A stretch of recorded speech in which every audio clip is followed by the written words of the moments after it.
Dans un petit village bordé de collines verdoyantes et de rivières scintillantes, vivait un garçon nommé Étienne. Étienne était connu pour son imagination débordante et ses histoires si convaincantes qu'on aurait pu les croire vraies. Dès l'aube, les oiseaux chantaient des mélodies douces, créant une symphonie parfaite qui inspirait les rêves du jeune garçon. Tandis que le soleil commençait à peine à éclairer les pavés de la place centrale, Étienne se lançait dans ses aventures fictives.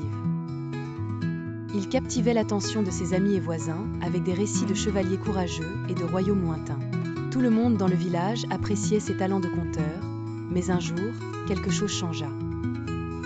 Un matin d'été, alors que les villageois se rassemblaient près de la vieille fontaine pour discuter et échanger des nouvelles, Étienne arriva tout excité. « Avez-vous entendu » cria-t-il, les yeux brillants. « Il y a un trésor caché dans la forêt voisine, là où les deux grands chênes s'embrassent. Je l'ai découvert hier soir en explorant. » Intrigués, plusieurs se précipitèrent vers l'endroit indiqué par Étienne.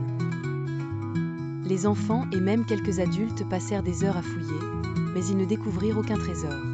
À leur retour, déçus et fatigués, les amis d'Étienne comprirent que l'histoire n'était qu'une fabrication. C'est alors que la vieille Madeleine, une sage-femme respectée, prit Étienne à part. « Mon cher enfant, dit-elle doucement, posant une main réconfortante sur son épaule, les histoires peuvent inspirer et divertir, mais elles ne doivent jamais tromper ni blesser.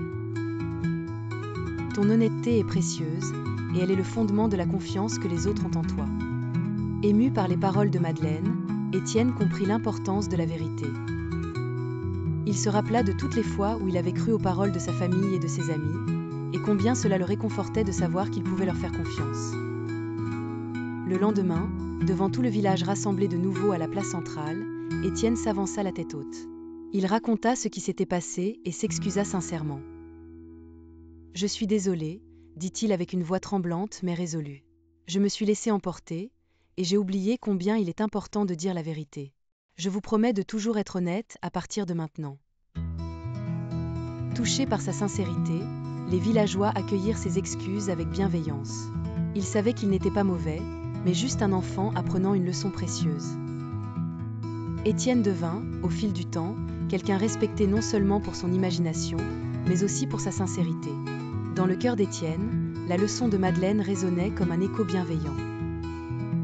L'honnêteté enrichissait désormais ses histoires et ses relations, le liant aux autres par des fils invisibles de vérité et de confiance.